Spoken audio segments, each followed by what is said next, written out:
vrai dire, tout de suite, c'est... Donc ça prouve que Evie touchait tout de suite le regardeur, c'était la lumière, parce que quand j'ai vu les premières photos d'Evie, et encore plus après, je me suis dit, oui, il n'avait pas tort, Gaspard David Friedrich. Et donc, j'ai toujours eu, devant les travaux d'Evie Keller, le sentiment qu'elle peignait dans un rapport, évidemment. Hein. C'est sans arrêt une relation entre le dedans et le dehors, mais qu'elle peignait d'abord ce qu'elle avait à l'intérieur d'elle-même. C'est vrai que c'est une question qui traverse le texte que tu as composé pour présenter l'exposition.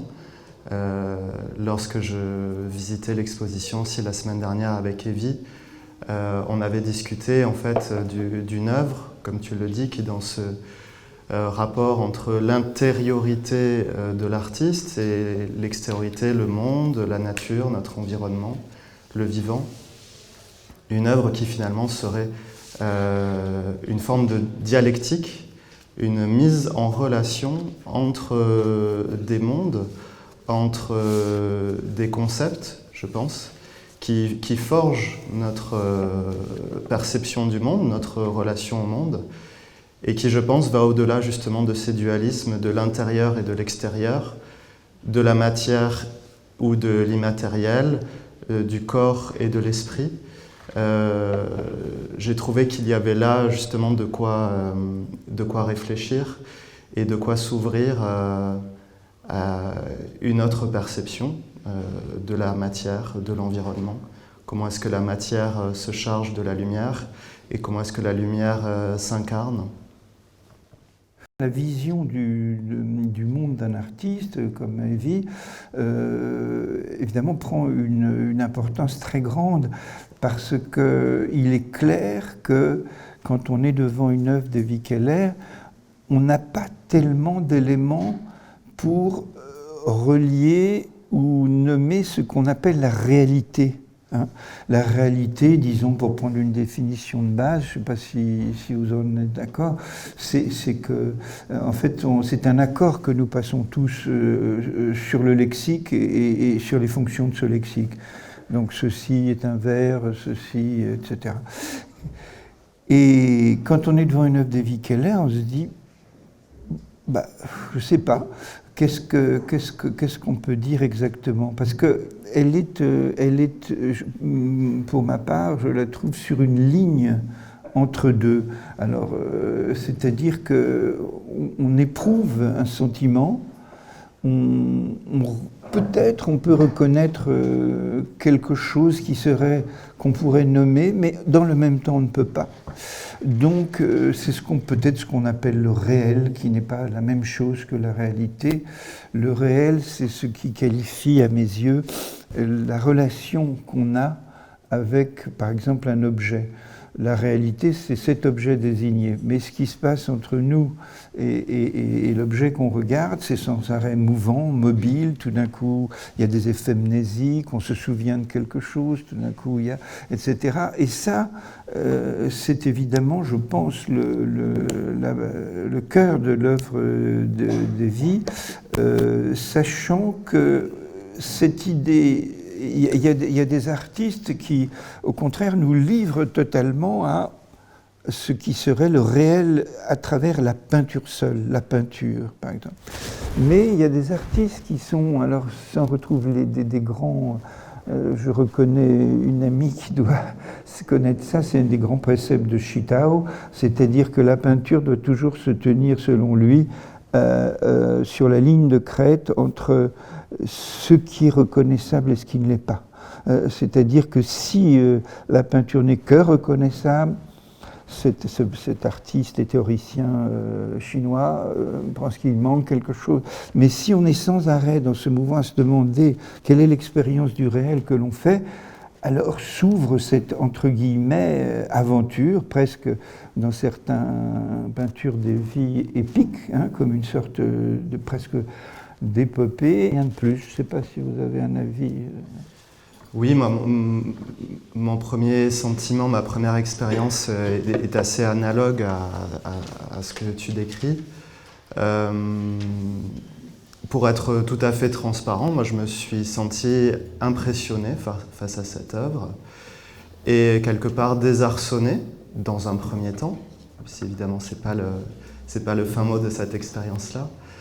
Mais désarçonné, comme tu le disais, parce que je crois que nos cadres habituels ne sont pas tout à fait opérants pour s'en sortir face à ces œuvres. Comme tu le disais, est-ce que la question de la représentation de la réalité d'un objet est première, telle qu'on nous a souvent habitués à cela dans l'histoire de l'art? Je ne crois pas, c'est autre chose qui se présente. Alors effectivement, quelle est la clé, quelle est l'ouverture, quel chemin on peut se frayer ou quelle aventure s'ouvre, comme tu disais. Comment embrasser cette œuvre? Est-ce que le langage en est capable? C'est une question qui peut-être paraît un petit peu cliché, mais sur laquelle je suis retombé aussi assez rapidement. Si ma représentation, si mon œil se trouve un peu désarçonné, que dire? Puisque là aussi on nous habitue très souvent à, entre guillemets, avoir quelque chose à dire sur une œuvre, d'autant plus si on travaille le langage.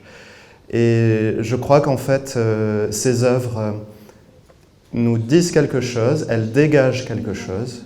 Je pense aussi qu'elles exigent quelque chose de nous. Je prends cela très au sérieux. Et elles nous entraînent quelque part. Donc je dirais que c'est une expérience esthétique pour moi qui part du recueillement. Moi, c'est quelque chose de très important dans l'œuvre d'Evie. C'est une œuvre qui demande du temps pour justement peut-être dépasser nos premiers préjugés, nos premiers cadres de lecture, nos premières grilles de lecture. Elle demande du temps, du recueillement, et je crois qu'elle demande d'affiner notre regard. Elle demande de l'attention. C'est pour ça que je pense qu'elles exigent quelque chose de nous, pour pas que l'on reste au seuil de l'œuvre. Et je trouve aussi qu'elles nous font un effet, elles nous font quelque chose, ces œuvres. Moi, à la fois, elles me plongent dans un état de concentration, où je me sens présent à moi-même, comme si je me recentrais, ici et là, face à l'œuvre, et je me laisse également imprégner par l'œuvre. Donc l'œuvre me fait quelque chose de par ses tonalités, son aura. C'est un terme que je reprends à Walter Benjamin, ici, et je suis dans une forme de laisser-aller. Donc c'est assez étonnant, à la fois je me recentre et à la fois je suis dans un laisser-aller. À la fois je suis présent à moi-même et à la fois je suis absorbé par l'œuvre qui m'entraîne quelque part, et dans un quelque part qui semble de prime abord, oui, extrêmement vaste, extrêmement riche. Voilà mes premières sensations face à l'œuvre. Quand je vous entends, je pense à justement des philosophes plutôt, et ce que vous disiez, par exemple, m'a fait penser à je pense qu'il aurait beaucoup aimé ton œuvre, et là, s'il est déjà mort, c'est Maldinet, l'écrivain d'art, comme on dit, sur l'art. Et il disait qu'il y avait des œuvres où on se rendait compte qu'on ne percevait pas. On ne voyait pas. C'est pour ça quand vous avez dit que vous sentriez entrer. Et il avait pensé cette expérience-là à travers ces mots, que puisqu'on ne percevait pas, on ne voyait pas, en fait, ce que l'artiste demandait, il espérait, il demandait rien, mais qu'on entre dans l'œuvre. Alors c'est évidemment tout à fait autre chose.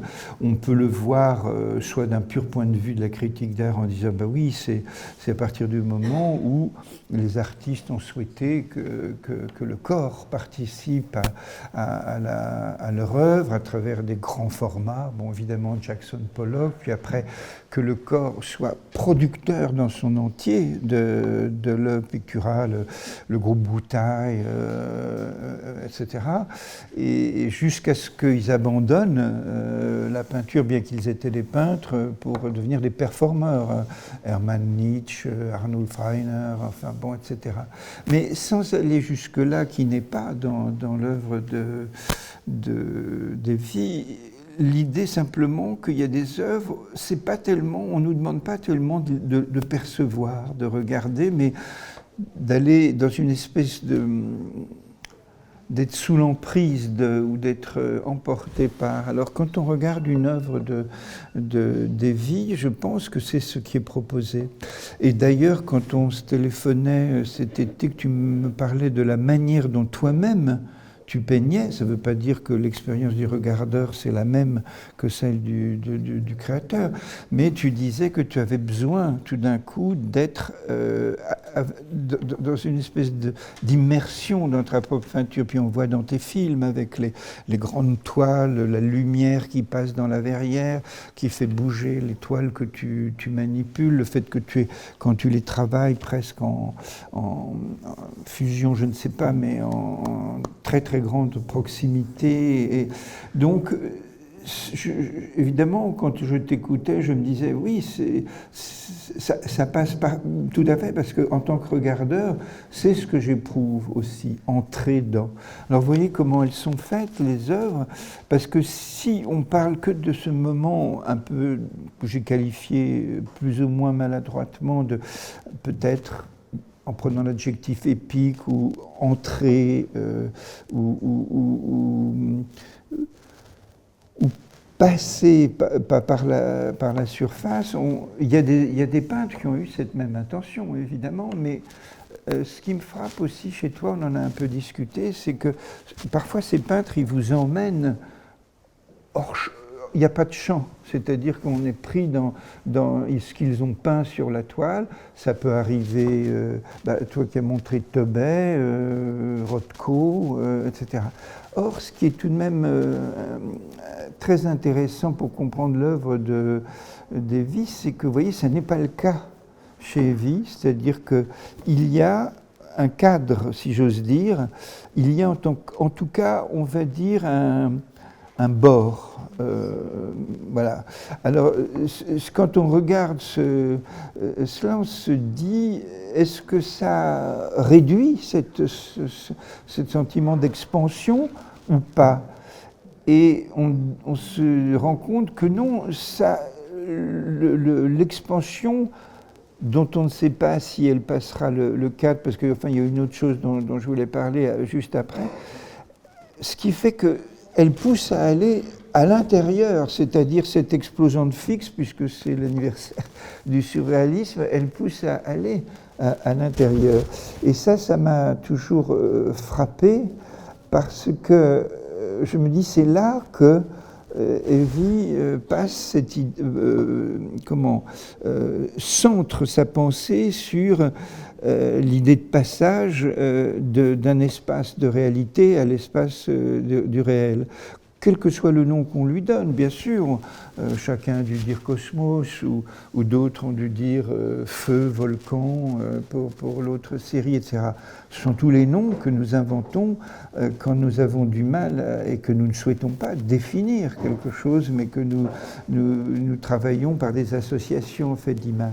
Or, moi, ce qui me semble très intéressant dans cette grande ambition d'Evie de nous faire passer dans un autre espace, qui est évidemment une ambition artistique, créer son propre espace où tout d'un coup l'intensité va être majorée, où la lumière bien sûr, le sentiment de mouvement qu'il faut essayer d'accompagner, elle nous emmène à passer de l'autre côté, derrière. Alors, je pense qu'on peut se poser aussi la question si Evie, si oublions l'icône, hein, parce que je ne sais pas si tu es croyante ou pas, les gens qui peignaient des icônes, il s'agissait aussi que l'icône permette de passer derrière, n'est-ce pas, pour aller vers quelque chose qui serait de l'ordre du divin.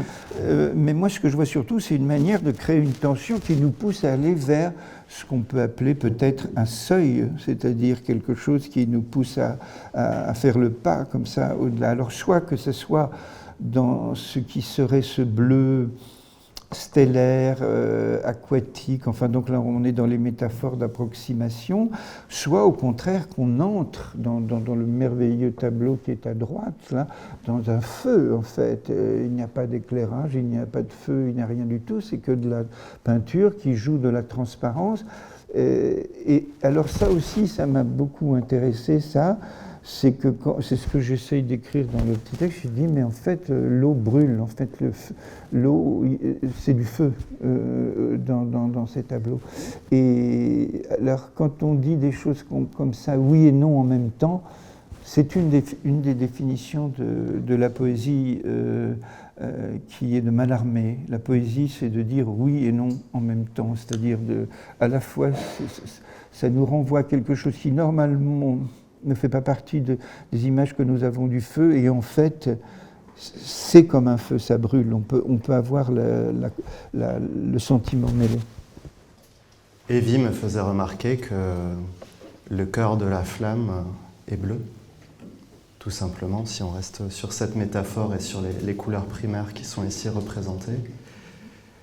Évidemment aussi, je crois qu'une des choses qui nous interpelle quand on regarde les œuvres, comme tu le disais, au-delà de la métaphore ou au-delà de la projection, on se demande effectivement à quoi ai-je affaire. Alors risquons-nous à quelques éléments de réponse qui de toute manière ne dissiperont pas tous les mystères et garderont des secrets, tant mieux, l'œuvre est inépuisable. Déjà, quelles sont ces œuvres? Effectivement, on est tenté de se raccrocher aux branches. Comme on l'a dit, est-ce que ce sont des voiles? Est-ce que ce sont des toiles? Est-ce que ce sont des pots? Est-ce que ce sont des parchemins? Est-ce que ce sont des cristallisations? Est-ce que c'est le cosmos? Ou est-ce que l'enjeu est ailleurs, hein? Comme tu le disais, est-ce qu'on est dans un point de passage, un seuil pour peut-être regarder en nous? Ces œuvres apparaissent en tout cas comme un mixte de matière organique, synthétique, et c'est là où on retrouve toute la signification de matière-lumière, qui est le titre de l'œuvre d'Evie, hein, de toutes ces toiles, de tous ces voiles. Un mixte de matières qui sont chargées d'énergie tellurique et solaire, l'énergie tellurique du sol qui nous ramène à la matière et l'énergie du soleil qui nous ramène à la lumière. Nos deux composants se retrouvent mêlés ou se retrouvent en dialogue à travers le tiret qui relie le titre même de matière-lumière. Evie associe des matériaux, des végétaux, de la cendre, de l'encre, du vernis pour réaliser de fines couches de films transparents superposés. Ces agrégats de matière sont imprégnés de pigments, comme on le signalait tout à l'heure, et ils vont former des films, dira-t-on, peut-être, faute de mieux, ou du moins à nouveau on retombe sur nos limites du langage ou sur nos limites de catégorisation. Comment est-ce qu'ils sont travaillés? Ils sont assemblés, raccommodés, grattés, gravés, effacés. Je pense que ces derniers verbes, ces derniers gestes sont particulièrement importants pour les œuvres qui nous sont présentées aujourd'hui. Et Evie m'a raconté qu'elle travaillait avec des outils qui sont ceux de la sculpture et de la gravure, ciseaux, lames et des aiguilles médicinales également. Ce qui ouvrirait encore une autre porte en se demandant est-ce que l'œuvre a aussi une portée curative. Donc, à mon sens, il y a une portée métaphysique dans ces œuvres quand on parle justement de ces différents niveaux de réalité qui s'ouvrent à nous, du rapport entre notre intériorité, nos sentiments, notre âme et l'œuvre que l'on regarde. Mais peut-être y aurait-il aussi une portée curative. Et on a tout un ensemble de gestes qui sont réalisés par Evie. Brûler, exposer aux rayons du soleil, à la pluie, au vent, ou ensevelir parfois aussi cette matière-lumière. Donc ces toiles ou ces voiles se chargent des forces de la nature, à mon sens. Et c'est peut-être pour ça qu'elles ont une aura, c'est pour ça qu'elles nous imprègnent de quelque chose. Et ensevelies, elles s'imprègnent également de l'énergie fossile, de ce qui couve dans les entrailles de la Terre, donc de cette origine, aussi pour revenir sur le titre de l'exposition. Et pour ma part, ce sont des ferments. Et pour moi, c'est un mot très noble. Peut-être que, encore une fois, dans notre imaginaire, c'est un mot qui peut paraître peut-être dépréciatif ou de peu de valeur. Mais au contraire, à mon sens, ce sont des sortes de ferments.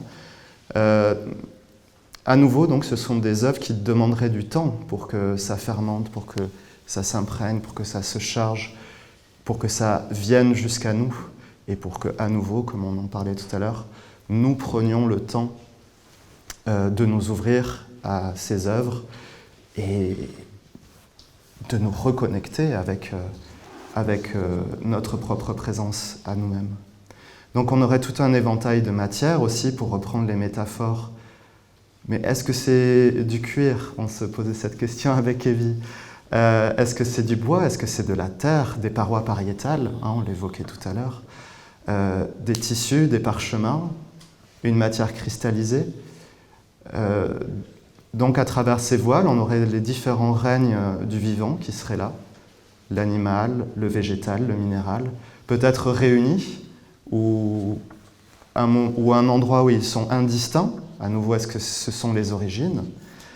Et tu citais également les éléments premiers du cosmos, on parlait du feu tout à l'heure, de l'eau. Que citaient les présocratiques, les philosophes présocratiques, souvenons-nous de Thalès, de Pythagore, d'Héraclite, qui considéraient que le monde, que le cosmos, le terme emprunté au grec donc que le cosmos était présidé par un élément, soit l'eau, soit la terre, soit le feu, soit l'air. Donc on aurait les différents règnes du vivant, les éléments premiers du cosmos, et je crois aussi, ça c'est très important, les différents états de la matière. Est-ce que la matière est solide, liquide, cristallisée, en fusion, en transformation? Ce terme-là est très important pour Evie, et pour se demander comment la lumière s'incarne et comment la matière se charge de lumière et évolue. Je crois qu'on a là des clés qu'Evie a déjà exprimées, explicitées, et qui nous permettent de mieux comprendre quelle est cette matière-lumière et quel est ce titre qui traverse ses œuvres depuis plusieurs années désormais. Oui, moi juste par rapport à Héraclite, par exemple, philosophe grec, pour dire une chose, des bêtises, philosophe du mouvement en fait, permanent. Moi ce que je retiens le plus, c'est effectivement il y a ces quatre éléments que nous connaissons tous, mais c'est surtout qu'ils nous disent que ces quatre éléments n'arrêtent pas de s'échanger. Bon, nous savons que les fragments d'Héraclite, mais il y a des fragments qui sont clairs là-dessus, c'est que l'eau tombe du ciel sur la terre, elle gorge la terre, donc cet autre élément, puis la chaleur va faire remonter l'eau qui vont devenir des nuages, etc. C'est la fameuse phrase on ne se baigne jamais dans le même fleuve, qui fait Florès, ça a même servi de campagne de publicité pour je ne sais quoi, des hamburgers peut-être, je crois. Enfin, on ne se baigne jamais dans le même fleuve, et c'est ça que je retiendrai. Moi, chez Evie, ce qui m'a frappé, j'ai cherché aussi comme ça un terme qui pouvait parler de ce que tu as nommé en permettant de le comprendre par l'addition. Et je me suis dit, voilà, moi, c'est tout ça. Et donc, je dirais, c'est la vibration qui me touche d'abord. Et je me suis dit, donc, alors risquons le mot de quelque chose de fragile, aussi bien de la physique humaine que de la chimie, que de la plastique. C'est le mot membrane.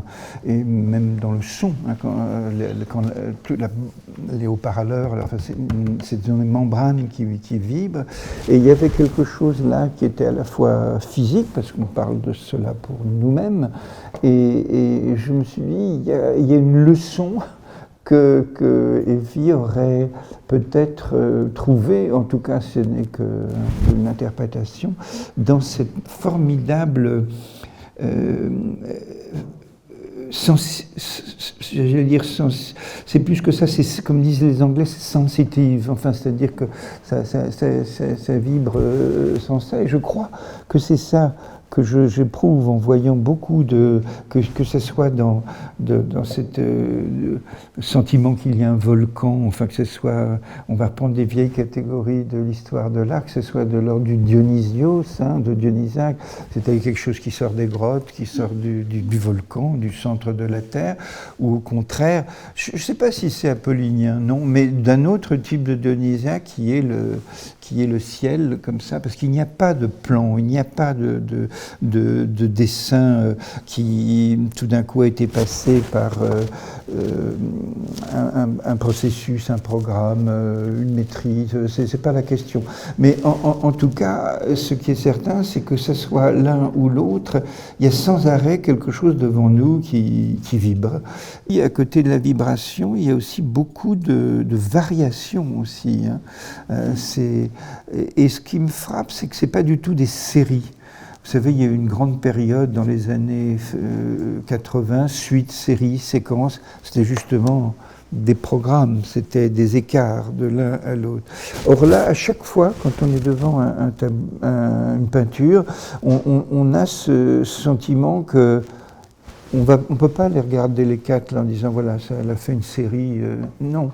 À chaque fois, il s'agit d'une expérience unique, je trouve. Et ça veut dire qu'il y a là cette idée que tu as un peu évoquée dans le langage de Benjamin, de que chaque œuvre est une aura. Quoi, et qu'il se passe quelque chose de bien particulier, il n'y a pas de discours.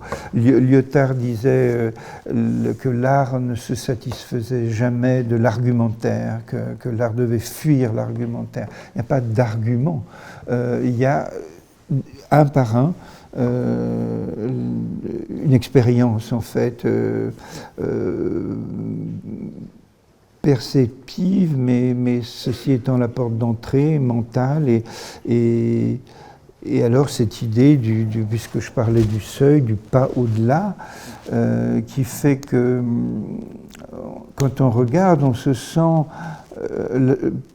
peut-être l'avoir fait, c'est-à-dire quand on regarde longuement une de ces peintures, on a le sentiment que cette manière de perdre ses repères, d'avancer dans un espace au-delà, est quelque chose que l'on vit grâce à cette peinture. Ce qui n'est pas le cas, évidemment, de toutes les peintures qui ont d'autres propos. Mais je crois tout de même qu'on est là dans l'essence de la peinture, parce que si on relie, si on raccorde avec l'idée que la peinture c'est une expérience extrêmement profonde qui nous fait vivre non plus une vie mais 1000 vies, mais sans mots, mais sans lexique, sans dictionnaire, ça raccorde parce que ça veut dire qu'il y a une autre manière de savoir tout ça. Et là, tu te raccordes, je pense, à toute une série de positions de peintres, hein, bien sûr, et aussi de mystiques. Alors maintenant, quand on dit des choses comme ça, il faut toujours faire attention, moins que quand j'avais 20 ans, quand on disait des choses comme ça, mais qu'est-ce que c'est que ça, à bas la calotte, etc. Maintenant, on accepte. Vous vous rendez compte, si on retirait l'expérience mystique de l'art, de l'histoire de l'art, mais qu'est-ce qu'on perdrait comme grande œuvre, vous imaginez? Enfin, et pourquoi je pense à ça? Parce que dans la pensée de Saint Jean de la Croix, qui n'était pas qu'un mystique, mais qui était... Il y a cette fameuse, évidemment, ce verset où il dit qu'il cherche un savoir ne sachant. Soulage l'a repris, d'autres l'ont repris. C'est-à-dire que c'est encore ce paradoxe. Vous voyez, quand on parlait de Chita tout à l'heure, où la différence entre réalité et réel, moi, c'est ce qui me retient dans cette œuvre, c'est qu'on acquiert, si ce n'est un savoir, dans le sens occidental, une connaissance, mais pour reprendre les termes du traducteur de Saint Jean de la Croix, un savoir qui ne sait pas. Et pourtant, à chaque fois, on a fait ce pas au-delà où on a compris un certain nombre de choses que tu as pu énoncer sur la matière, sur soi-même, sur la présence à soi-même, sur le silence, etc. Et tout ça va être acquis dans notre manière de comprendre le monde. Et tu as parlé tout à l'heure de la question du soin, et comment dirais-je, on sait que Evie a eu le prix de Carta Bianca, donc, qui a été créé par Isabelle et Éric Puget de Lorraine, qui sont parmi nous, et c'est quelque chose qu'il ne faut jamais oublier, en effet, parce que l'art a en lui, quel que soit ce que vit l'artiste, a en lui quelque chose dans ce pas au-delà qui nous permet d'extrêmement positif, qu'il est du côté de la santé, et je me suis permis cette fois-ci j'ai le texte, de relire ce petit texte de Genèse de Cesare Pavese, donc le métier de vivre, le bel été, et dans ce petit livre, c'est des lettres, et un de ses copains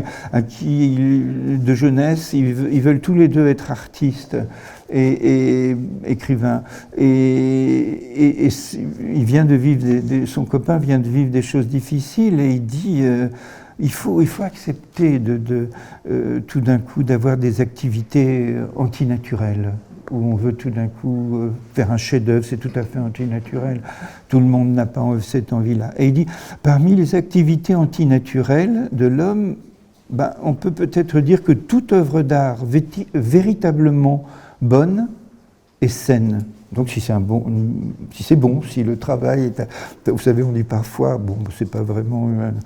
car si l'œuvre d'art est nécessairement une construction organique, comme ça a été dit, ou palpite, donc on voit bien, on en a parlé aussi de ce mouvement, la vie, n'importe quelle forme de vie, comme celle des plantes et des pierres, alors la santé, au sens de la parfaite adéquation et activité de ces diverses parties, en est l'indispensable condition. Alors on n'est pas toujours sûr de ça quand on voit l'œuvre d'Antonin Artaud, l'œuvre d'Egon Schiele et d'autres. On se dit mais c'est la douleur en fait qui est là, au centre de cela.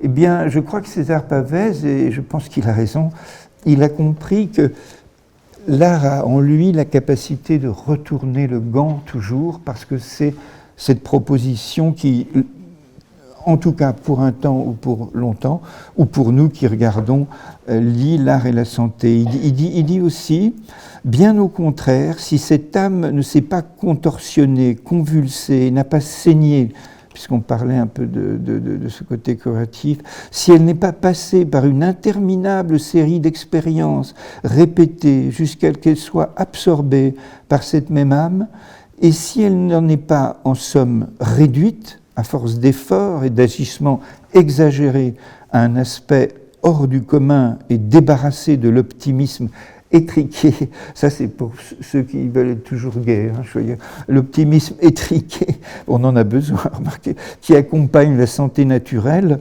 autant dire que cette âme ne composera jamais de chef-d'œuvre. Et je le répète, etc. Voilà. Donc je pense qu'il y a ça aussi dans l'œuvre. Quand on est devant une des œuvres, par exemple, prenons des œuvres plus troublantes, qui sont plutôt les œuvres avec le feu, le volcan, etc. On ressent ça. On n'est absolument pas dans l'idée qu'on est en train de tomber dans les enfers, ou que ce feu, ce Christ, si on admettons qu'on donne cette figure qui n'avait pas voulu Evie, ou bien ces personnages, tout ça, eh bien non. En fait, même si c'est l'enfer de Bosch, ou les jaunes ou les ocres les matières lumières des c'est de la force et de la santé qu'il donne. Alors santé, je ne sais pas si c'est le terme, mais en tout cas de l'énergie. Il y a l'intensité du vécu, pour moi, qui est au centre de l'expérience que l'on peut faire face à ces œuvres-là, et qui rejoint les développements passionnants que tu nous proposes. C'est une question aussi qui était très présente chez Nietzsche, l'intensité du vécu, plutôt que de penser la philosophie par le prisme de la vérité ou du mensonge, du bien ou du mal. De la bonne vie qui n'était pas son souci. Ouais. La question finalement est déplacée du côté du corps et du côté de la santé. Et son esthétique aussi passe par là. Et c'est une question quand même sur laquelle, encore une fois, il est difficile de mettre des mots, mais en tout cas pour moi qui est absolument primordial et qui se déclenche ici face à ces œuvres, encore une fois, si on prend le temps d'eux.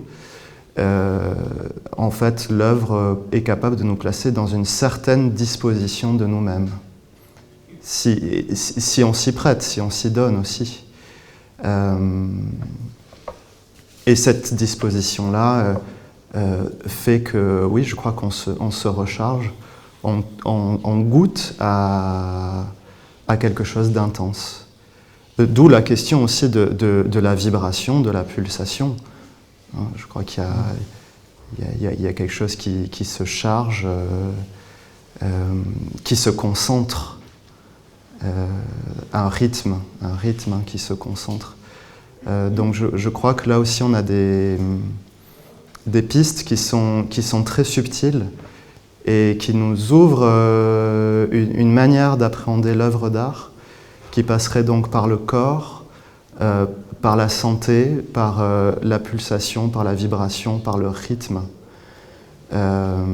et qui finalement peut-être, si on suit Nietzsche, nous amène par-delà la souffrance ou la jouissance, ou peut-être l'endroit où tous les dualismes dont on parlait tout à l'heure, qui structurent habituellement notre perception du monde ou notre expérience des choses, eh bien un endroit où ces dualismes-là s'effacent, où on se rend compte qu'en fait, ils ne sont plus que la même chose. On parlait de la matière et de la lumière, on pourrait parler du vivant et de l'inanimé, du feu et de l'eau ou de la glace. Tous ces pôles-là, finalement, que faudrait-il dire ? Ils se réunissent, ils fusionnent, oui, ils fusionnent, et on retrouve la transmutation des éléments des présocratiques. Tout ne fait qu'un. C'est l'origine. Je crois qu'il y a un cheminement de ce genre qu'on pourrait suivre. Et il est exigeant. Il est exigeant et il demande, je crois, beaucoup de finesse dans l'expérience, dans le corps, et par la pensée aussi, pour essayer de se ressaisir de ce qui s'est passé. Parce que je crois qu'il y a quelque chose de l'événement aussi. Tu parlais de l'aventure, mais je crois qu'il y a aussi un événement, dans le sens où il se passe quelque chose. Il se passe quelque chose. C'est ce que disait Maldinet, parle souvent de événement. C'est vrai, l'art c'est un événement. Pour tous nous sommes ici, nous avons vécu sans doute des événements personnels, intimes devant une œuvre d'art qui fait qu'on n'a jamais oublié. Vous savez, la définition, si on reprend cette idée comme ça de Dionysios, Dionysios c'est celui qui vient. C'est-à-dire celui qui arrive, celui qui vient. Et donc je pense qu'il y a beaucoup de ça, alors avec l'idée que... Moi je crois que ça cette force dans l'œuvre qui est ici et dans l'art, c'est que ça crée des êtres vivants. Et qu'il n'y a pas tellement à part chez les médecins, ou les scientifiques qui font des expériences, c'est même rare de créer des êtres vivants, et ils le font. Ils le font, les artistes. Et je me souviens avoir visité Barjac, qui est un lieu où Hansen Kiefer a fait des constructions, a peint, etc. Et quand il me le faisait visiter, il me disait, tu vois, pour chacun de mes êtres, j'ai fait des maisons. C'est-à-dire qu'il avait acheté des serres comme ça, qu'il avait reconstruit. Il disait, mais tu comprends, quand il pleut comme ça, ils sont abrités, chacun, ils ont leur maison, soit des groupes, soit... Et alors... Quand on dit ça, sans doute, certains doivent se dire ils sont un petit peu dingos ou romantiques ou je ne sais quoi. Mais non, c'est peut-être parce que tout le monde n'a pas ce type d'expérience de l'œuvre d'art. Voilà, c'est comme ça. Mais une de ces expériences, c'est celle-là. Et les expériences sont tellement diverses. Je ne sais plus si c'est une histoire que je raconte souvent parce que j'ai trouvé ça formidable. Un jour, j'étais en train de voir une rétrospective de Cézanne. Et puis il arrive sur la gauche, je suis assez sûr de lui, et puis il y a un discours, etc., qui explique à ses amis la question de la matière, des pommes ne sont pas les pommes, toutes les questions de la peinture, bon, etc. Un discours intelligent. Puis arrive de l'autre côté une mère et sa fille. Et la mère, je comprends ça en les écoutant, la mère se penche sur un champ de Cézanne, comme ça, elle le regarde, elle regarde sa fille, elle lui donne un coup, elle fait... Donc, voilà, donc il y avait quelqu'un qui revivait les cigales à partir de sa vie et l'autre qui parlait de la peinture, etc. Donc c'est ça qui est magnifique dans une œuvre d'art. Je pense que profondément, en tout cas, pour ce qui me concerne, j'ai eu le sentiment dans quelque chose, c'est que l'expérience de l'œuvre d'art est une expérience vraiment essentielle, quoi, pour comprendre le réel et à travers la matière, à travers le mental, et c'est ça l'enjeu de l'œuvre d'art. Hein. Si c'est pas ça, bon, c'est autre chose. Un dernier point qui m'avait beaucoup frappé, qui m'avait énormément touché. À propos de l'œuvre d'Evie, j'ai pioché une phrase qu'Evie m'a écrite dans nos dernières correspondances mail. Elle me dit « Les œuvres naissent comme elles doivent naître, et comme la lumière décide ce qu'il en est. » Mais alors que fait l'artiste ? Qui est l'artiste ? Est-ce qu'il a un rôle, une fonction ? Et je suis retombé sur des écrits que j'avais produits il y a quelques années, que j'espère vous partager un jour. Il me semble qu'ici, en fait, l'artiste est traversé. C'est d'ailleurs un terme, un concept qui est utilisé dans le texte de l'exposition. C'est une position qui, encore une fois, contraste avec nos cadres habituels, où on se dit l'artiste, c'est le génie qui décide, qui sait, qui a une idée préétablie dans son esprit et qui va la matérialiser. Voilà le schéma très souvent que l'on a en tête pour expliquer le processus créatif.